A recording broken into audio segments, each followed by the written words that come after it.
So how do we really make sure that we are raising our kids to end up being successful adults?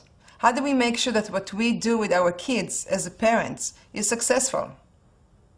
The first thing we have to really look into is what we define as success.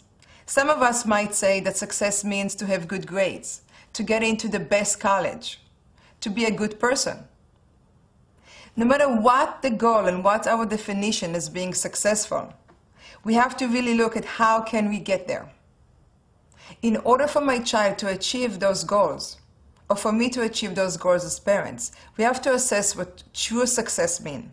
And true success, according to Kabbalah, it's not what, it's the how. Our life is a long journey. It's a lifelong journey. And it's all about us changing, evolving, and going through a process.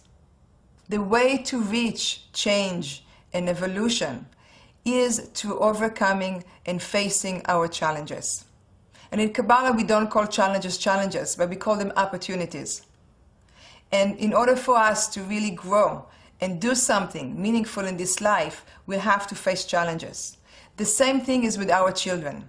The one thing, if we would choose one thing that we can leave them with and give them throughout childhood, is the ability to overcome challenges. There are few steps we can take and help our kids to achieve that ability to overcome challenges. The first step will be to identify their gifts, talents, and challenges. Every one of us comes to this world with things that are naturally easy for us, things that we feel good at, that we feel that we can, easily do and tackle. And at the same time, there are those challenges and those fears that we have about doing certain things. Those are our opportunities. So the first thing that we can do with our kids, the first step is to identify, first of all, for ourselves.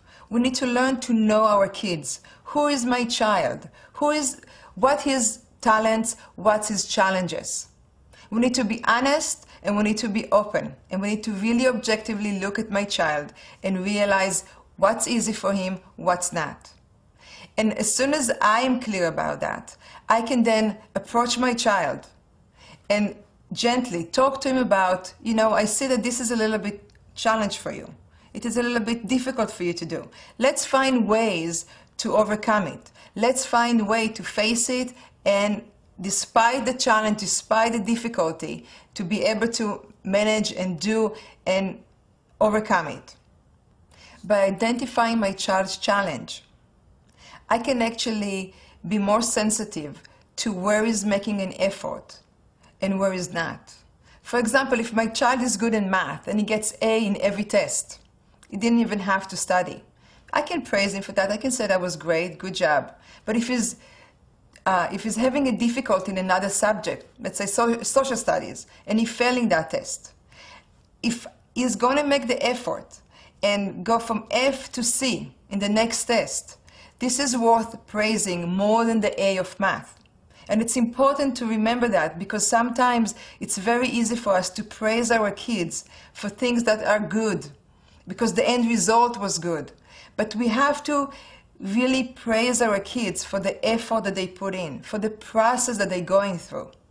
And that's why it's important to be aware of really when is it easy for my child to do something, when is it more difficult, and where is he really putting in effort. Because it's not about the A or the C, but it's about there was a difficulty, there was a challenge, and he made the effort, he put the energy to it, and he made an improvement. And that's a greater achievement than just end result of a good grade.